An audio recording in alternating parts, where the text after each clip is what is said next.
What is up, everybody? Welcome back to the Toma Todito Boxing Show. And Puerto Rican festivities are going to kick off as early as this coming Saturday. We're so accustomed to Puerto Rican boxing and the overall Puerto Rican community going all out and in their festive. It used to be a Puerto Rican Day Parade out in New York every June, and now it's become a whole week of festivities that are hosted out in New York and out throughout the East Coast every year. Well, that party's coming a lot sooner, and it's coming as early as this Saturday, and it's going to be taking place in San Juan, Puerto Rico. There's going to be a huge event out in San Juan, Puerto Rico, the homecoming party for none other than Amanda Serrano, as she's going to be putting her titles on the line, the majority of her titles, against Nina Meinke. Well, I shouldn't say majority. She's putting all her current titles on the line against Nina Meinke, German fighter. She's going to be the main event. Co-main is going to be Jake Paul, who has become her promoter and her big advocate, her biggest backing personality as far as what she's trying to do for women's boxing, and it's going to be it's going to be a great event overall, not just for Puerto Rico but for women's boxing, and there's other great fights on this card that I'm going to highlight for you that you should keep an eye on, more so than the co-main event. Of course, the co-main event for the influencers, well, they're going to tune in to watch Jake Paul.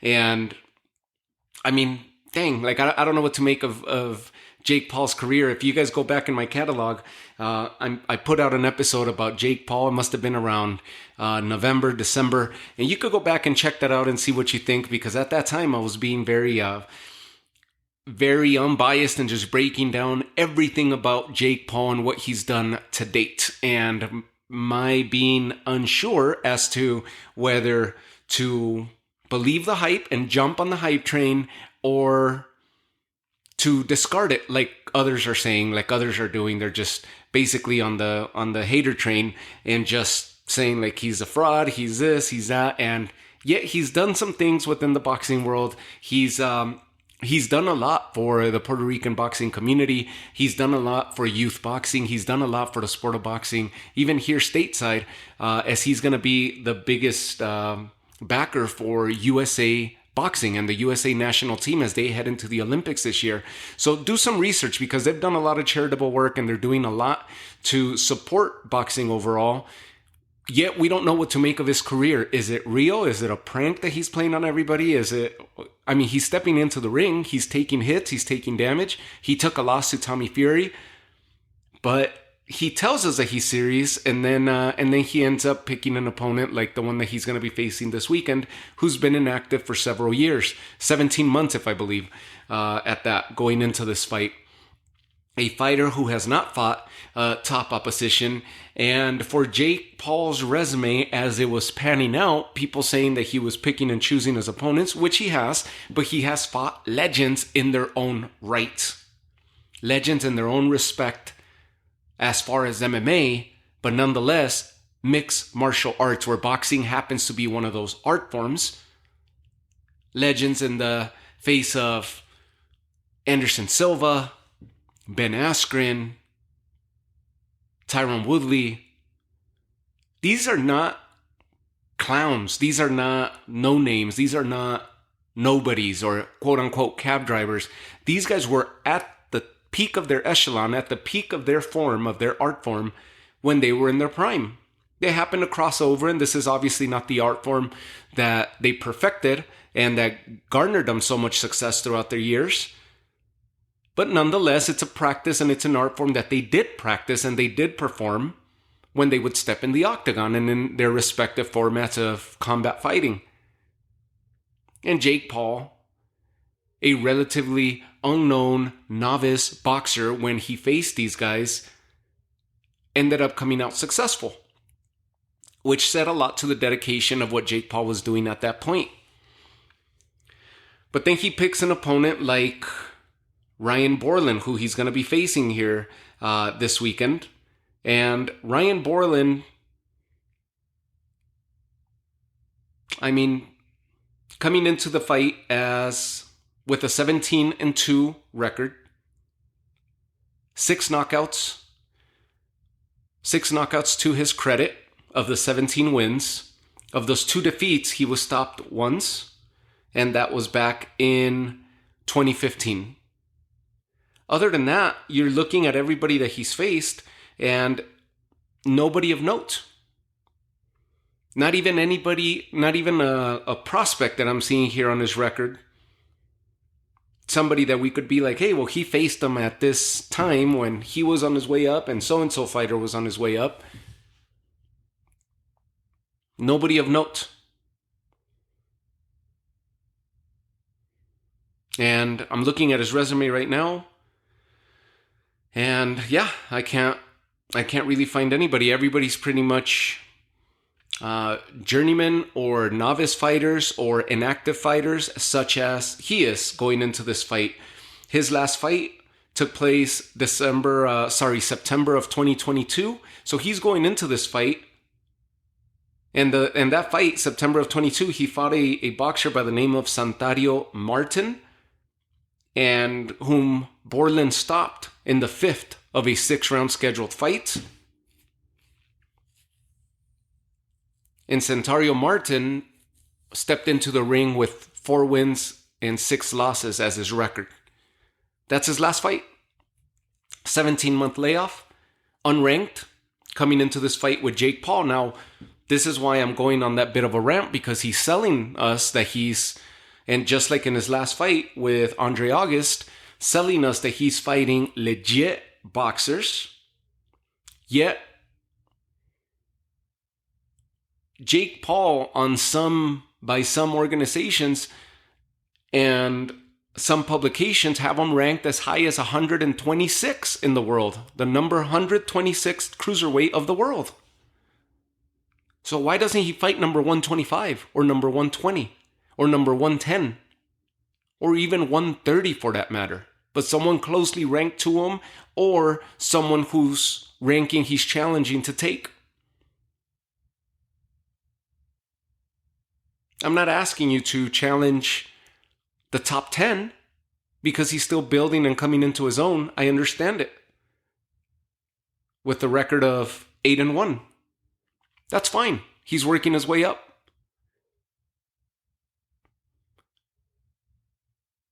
But not only is he wasting his time, but he's wasting hours. And time lies in his favor right now because he's the one that makes the calls until it runs out. And then when it's all said and done, what are we going to make of Jake Paul's career? This is when he needed to fight someone that's closely ranked to where he's at, or at least where the world, the publications within the boxing world are considering him to be at. And they have him ranked as high as 126. He should be fighting someone around those numbers. Hell, even if he fought number 200, it'd be okay because now it's a ranked fighter. Number 150. Number 127, as they have him as 126. Why not? But at least the level of competition would be somewhat better. This is going to be another one-sided potential performance. We don't know anything about Ryan Bourland. I've tried to do as much research as I can, and I don't really find much that I could really gauge or get a good feel for his style of fighting. But it's probably going to turn out similar to Jake Paul's fight with Andre August. And more memes and viral moments will come of it. So take it for what it is. Enjoy it for the show that it will be. But the focus needs to be on the main event, which is none other than Amanda Serrano. And Amanda Serrano is defending 3 of the 4 major sanctioning body belts. And this is the important thing behind this fight. She's defending the IBF, which is the sanctioning body that ranked Nina Meinke as the mandatory. Prior to Nina Meinke becoming the IBF mandatory, she was the WBA mandatory, or at least had won the gold version of the WBA at 126. So she was knocking on the door of Amanda Serrano through that sanctioning body as well. So she's technically the next in line. The IBF, the WBA, and the WBO, 3 of the 4 major sanctioning bodies, have their belts on the line, and governing bodies that are supporting this fight and sanctioning this fight for Amanda Serrano. IBO, the IBO organization, which is often considered the 5th sanctioning body, a lesser known sanctioning body, but you hear me mention it a lot here, as many top names throughout both male and female have held this title and continue to hold this title. Let's just say Katie Taylor and Claressa Shields have held this title in women's boxing as well. So those are the 4 titles on the line: IBF, WBA, WBO, and the IBO. Where's the WBC? Well, if you remember the WBC title, Amanda Serrano vacated it this past December, leading to her fight with Danila Ramos. The WBC has taken a stand similar to what Dana White did back in the day. If you guys remember Dana White years ago, Dana White and how much the landscape and the layout of the combat sports world has changed.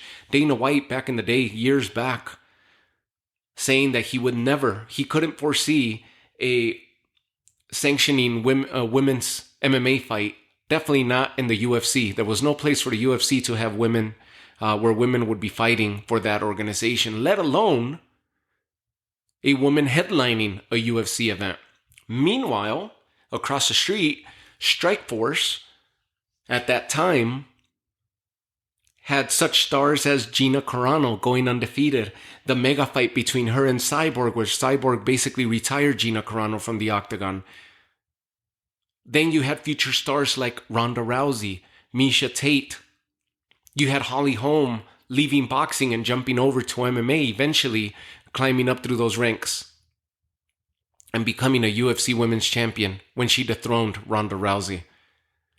Remember Dana White saying that? And then later on, well, guess what? He was going to visit that. Not we, but he was going to visit that, which he did, and ended up finding a superstar in Ronda Rousey. And some of the highest rated fights that the UFC put at that time were headlined by women. And to this day, you still have some of the highest rated fights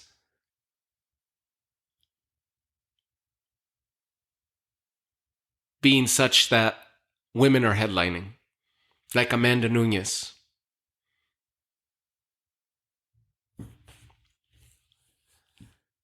In recent memory, who was the GOAT, the champ. So the WBC has taken that stance that Dana White took years ago. But it's almost worse what the WBC is doing and Mauricio Suleiman, because they're willing to accept those commission fees for the champions holding their belt, and many women, including top names, and I could give you as recent as Chantel Cameron to Katie Taylor now, who holds titles at 135 and 140, Alicia Baumgartner, Claressa Shields, Terry Harper, Amanda Serrano,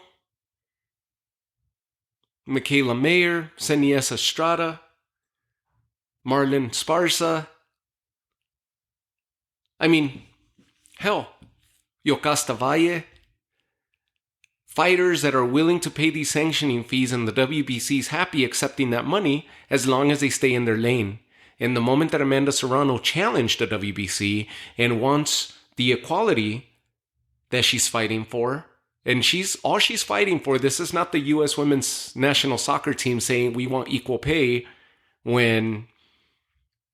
and that's a whole different argument, right? But the argument there was that they wanted equal pay as to that of the men's because they've actually won World Cups. But the attraction and the marketability is not there. And the money is not there for women's soccer as it was for men's soccer and the FIFA World Cup. And the event that it is for men's soccer. So the equality, those arguments that would come up, well, Amanda Serrano has not taken that approach because she broke that ground already when Jake Paul backed her and made her into one of the highest purses, if not the highest purse to date, when Amanda Serrano sold out the Madison Square Garden against Katie Taylor. And Katie Taylor has broken that ground numerous times, being backed by Eddie Hearn and Matchroom and DAZN as the network. Well, Jake Paul has DAZN as well, and Amanda Serrano has been doing amazing things since then. She's no longer arguing about the equal pay, and she just wants to fight in the same grounds as what the men fight, which is championship fights, being that of 12 rounds, 3-minute rounds each. And the WBC refused, listen to that wording that the WBC used. This is back in December when this got published.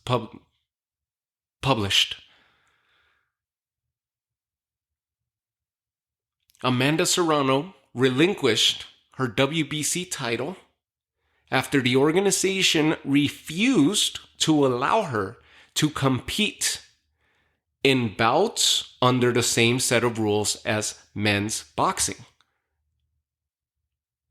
This article was from ESPN back in December of 2023, just a couple months ago.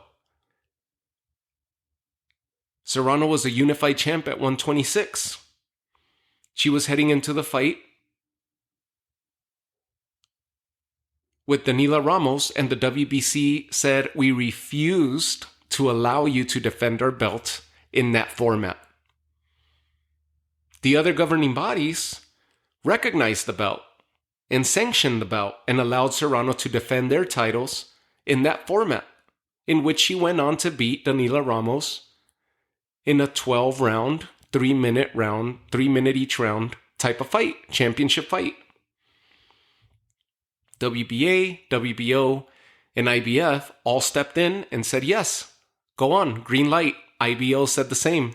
WBC said they would refuse to allow it. The wording is crazy.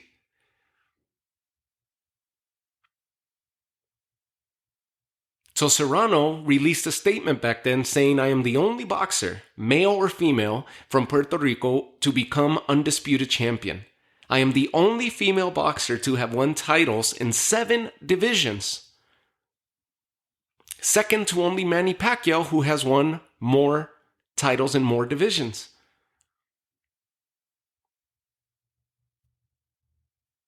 I am the first female boxer to headline Madison Square Garden alongside Katie Taylor, which is what we just talked about. I am the first female boxer to make 7 figures from a fight, and equally from sponsors. Moving forward, if a sanctioning body doesn't want to give me and my fellow fighters the choice to fight the same as the men, then I will not be fighting for that sanctioning body. Strong words from Amanda Serrano, and she went on and vacated her WBC belt, and that's the reason why there's only 4 titles up on this one. 3 of the major sanctioning bodies, IBF, WBA, WBO, and the IBO, which is the 5th organization and more notable organization around the world. So she will go on and defend her titles against Nina Meinke, with those governing bodies backing her up and supporting the fights. And that's why this is such an important fight, because what she's doing and advocating for women's boxing is that of evolution. And how do you not get behind that? This is not a unfounded or unbased type argument. This is a valid argument on behalf of Amanda Serrano, as she's become the biggest voice and advocate for women's boxing. And it's time to evolve, just like what we were talking about when Dana White would say that he would never that he couldn't see women fighting in the UFC, let alone headlining an event, and he laughed at that. And then a couple years later, Ronda Rousey was headlining a UFC event. That's evolution. That's advancement. And that's what Amanda Serrano means to boxing. Not just to women's boxing, to boxing. That's the importance behind this fight. As for the fight, well, we got Amanda Serrano at 46-2-1, the heavy favorite, 30 knockouts. To her credit, coming off that win against Danila Ramos, which we just talked about back in October 27th of 2023, Nina Meinke has fought some stiff opposition, but has also lost the majority of her major fights, with the exception of the last two. She's coming into this at 18-3, 4 knockouts to her credit. So not a lot of heavy punching power there on Nina Meinke, on the German fighter. And one of those 3 losses, she was actually stopped in. She got stopped by Katie Taylor, none other than Katie Taylor, back in 2017. Katie Taylor was 4-0 back then and stopped Nina Meinke in the 7th round. She went on to lose a split decision against Alina Thiessen, who was 22-2 at that fight. And from there, she fought decent opposition, but nobody of note, until she got in the ring with Sarah McFood, who has been in there with anybody and everybody that you could think of between 126, 135. She lost. Nina Meinke lost. That was her 3rd defeat, unanimous decision, 10 rounds. Then her last 2 fights, Kimika Miyoshi, who was 17-13, that's when she fought for the WBA gold title at featherweight. And then her last fight, which was a day after Amanda Serrano's fight, this past 2023, October of 23, Serrano fought October 27th. This fight took place October 28th, and she beat Laura Ledesma, who was 14-1 going into that fight, and that was for the IBF Intercontinental title, which basically the WBA and IBF at that point made Nina Meinke the mandatory for Serrano. 2 of the 3. So that's the importance behind this fight. How do you see the fight going? Well, Amanda Serrano's a heavy favorite. She's a heavier puncher of the two with 30 knockouts, and Nina Meinke's 4 knockouts to her credit. Other than that, if we break down the fight even further, Nina Meinke has always fought at 2-minute rounds and has never fought more than 10 rounds, even though she's made it to 10-round fights because the majority of her wins are decision wins. How are those 3 minutes going to affect her? And if it gets into the championship rounds, how is that going to affect her? Well, that's where Amanda Serrano holds the experience and the advantage, let alone the punching power. It should be entertaining as long as it lasts, but I think Amanda Serrano pulls off a stoppage here. And that's going to be a hell of a fight. That's your main event. Now, here's the other fights that you got to look at. Christopher Diaz is on this card. And Christopher Diaz, if you remember, has been on some amazing, amazing fights. He's basically on... This is going to be a tune-up type fight that they set up for him against a fighter named by the name of Headley Scott, who's coming into this as 18-1 with an 18-1 record. On paper, it looks competitive, but I don't see this fight going very far. Not the way that Christopher Diaz has been fighting. And if you don't remember who Christopher Diaz was, just go back and watch some of his highlights, because he's got some amazing, amazing fights that he's been involved in.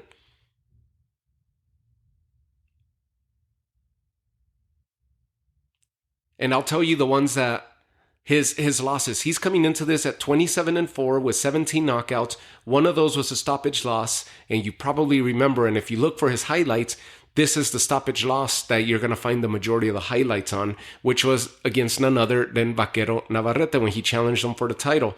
His first loss came against a Japanese fighter by the name of Masasuke Ito.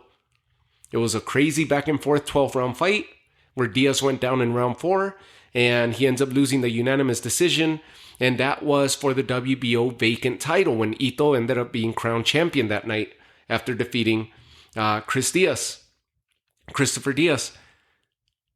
So think about that. He stays active and he stays amongst the top of the ranks. He then goes off to challenge and fight Shakur Stevenson, then up-and-coming Shakur Stevenson, and that was for the Intercontinental IBF version of the title and the NABO WBOs, which basically becomes the mandatory at 126 for the WBO. And that was back in 2019. He lost a unanimous decision to Shakur Stevenson. He then goes on and fights Emmanuel Navarrete and challenges for the WBO featherweight title. And that was a crazy back and forth fight where Navarrete pulls off the TKO stoppage in the last round of the fight.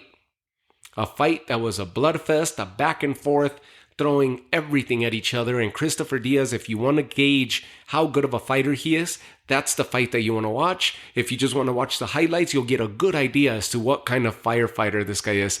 Firefighter. What kind of, the type of fight that he brings each time out. Right after that Navarrete loss, he went on to fight Isaac Dogbe. And he lost a majority decision to Isaac Dogbe. That was November of 2021, trying to get himself in line for another title. Since then, he fought May of 2022 and has been basically on the sidelines. So now we got this fight coming up, and he's been sidelined since May of 22. So we're looking at about 20 or so month layoff, if not more. My math may be failing me there, but we're basically a couple months from hitting 24 months. So he's probably like, 22 months? 22-month layoff. And between there, injuries and rest and re-engaging and resetting. So it's going to be good to see him get back in this. It's a stay busy, tune-up style fight. So I don't expect much from Headley Scott.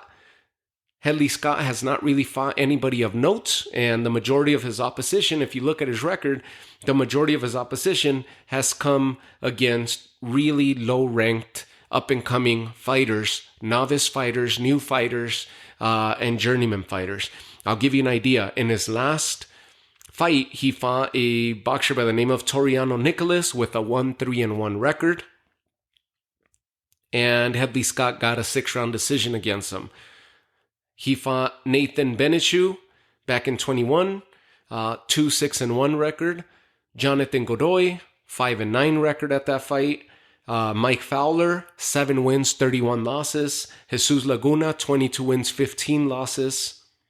And we could go on and on and on. His sole loss was a stoppage loss to Giovanni Cabrera, who was an up-and-coming star at that time. And if you remember Giovanni Cabrera, he was that tall, lanky Mexican fighter who promoted himself as a pretty boy for Mexico, and as the next coming for Mexican boxing, fought Pitbull and gave Pitbull a really awkward, tough fight where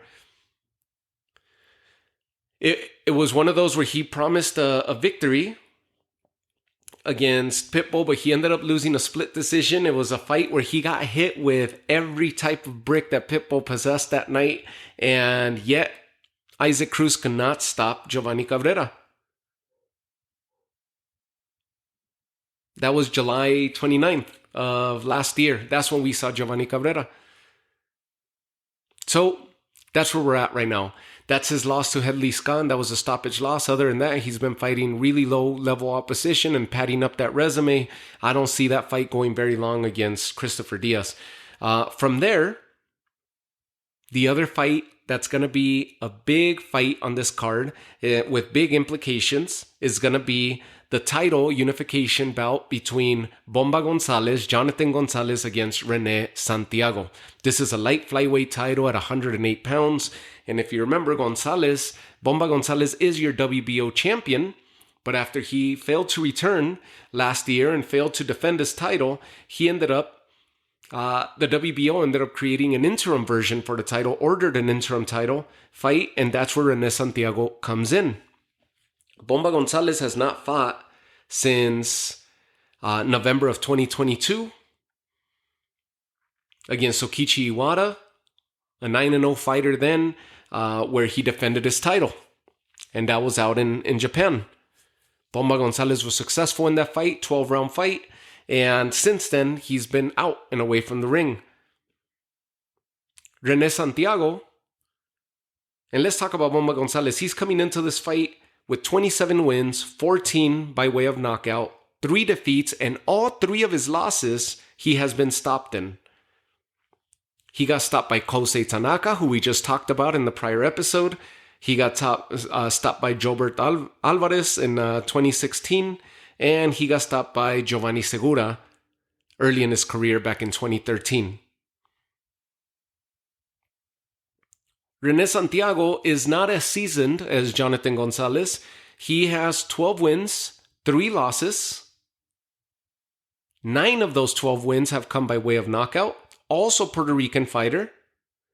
His last fight was in October of 23. Bomba Gonzalez has been inactive since 22. Rene Santiago has been inactive only for a few months. So he's a more active fighter. And he won the interim title against Nicaraguan fighter Kevin Vivas. And this is a big unification bout for the light flyweight division, as Rene Santiago holds the interim version to the WBO title after that knockout defeat over Kevin Vivas. That was a crazy back and forth, rock and sock'em type fight where Santiago pulled off the stoppage in the final round of the fight against Vivas, crowning himself the WBO interim champion and in line for a unification against Bomba Gonzalez. And that's going to be on this card. So expect that to be fight number 3 on the card Saturday night, with Jake Paul being the co-main event and Amanda Serrano being the main event. And I anticipate Chris Diaz being fight number 4 in the lead up to the main event. Those fights are really interesting because we have the 3 of the 126-pound titles on the line here in the next few days and weeks. And Chris Diaz is lining himself up, a former challenger for that title. He hasn't been able to get his hands around that title yet, but has fought anybody and everybody who's been on that top echelon of the division. And with this win, he's not trying to make a statement. This is basically, for Christopher Diaz, get your gears grinding and get the wheels moving for 2024. And you could see that with an impressive performance, he's going to get himself into a big name fight come summertime. And that's the intrigue behind the Christopher Diaz fight. So tune into that one. That's going to be an all-action one and possibly the one that steals the night. If not, Bomba Gonzalez and Rene Santiago, that's going to be, think about it, a unification fight in front of their home crowd. Both Puerto Rican fighters, they're going to go out there to make a statement on one another, against one another, and for their people. What an amazing moment to unify a title in front of your people and all the glory. And of course, Amanda Serrano headlining this, the implications and the beauty of the work that she's putting together, her body of work, her resume, and her advocacy efforts towards the evolution for women's boxing. That's the meaning behind this fight with Amanda Serrano, Nina Meinke, where she's making a statement and the WBC is going to regret having taken this stance. And either they're going to get on board because it's easy for them to put their title and ask for those sanctioning fees from each of these boxers. They're already sanctioning women's boxing and women are holding the WBC title. But when they're asking to fight this level of fight, they feel like they're in the right by thinking that women are going to get injured and that women don't need to be fighting those rounds because it's only going to put them in further risk of suffering injuries, grave injuries. That seems to be the stance, where a lot of state commissions are also taking a similar stance to that of the WBC, but the other governing bodies are on board. And Serrano has already performed, and she wasn't the first to perform, but she was the first to perform at a championship level in that type of fight, in that type of setting. 12 rounds at 3 minutes each. Trend setting. And that's the intrigue, and that's the not the intrigue, but the beauty behind this fight and why you should tune in and watch this. And for the Jake Paul thing, well, just take it for what it is. it's going to be another viral moment type thing where you're going to see those shorts and those viral videos for a few days, and then they're going to dissipate. So take it for what it is until he starts fighting better ranked opposition and starts doing what he says he's doing within the sport of boxing as far as his career is concerned, because I praise him with the work that he's doing for boxing and what he's doing for women's boxing and what he's doing for the U.S. national team and what he's doing for charities and boxing gyms for the youth. I praise him on that. All praise to that. Absolutely. But when he's talking a big game about being one of the biggest faces of boxing at the moment, yes, he's attracting a lot of people, but he's attracting a lot of influencers that are coming over to watch boxing because of him and the show, the spectacle that is, the back and forth and the smack talk and all this. But he's not really living up to wanting to get a title, yet they're ranking him somewhat high at 126, which is the highest ranking that I saw for him at cruiserweight. So anyways, make it what it is. Somewhat of a lengthy episode, but a lot to cover because that card is actually going to be a fairly good card with a little bit of show and spectacle in the mix of it, right? Which is Jake Paul. Other than that, hey, I'll leave you guys with this. Plenty more coming your way. Tune into that fight. Let me know how you see it. And of course, I'm going to catch you guys on the recap end of things. Have yourselves a great night and take care.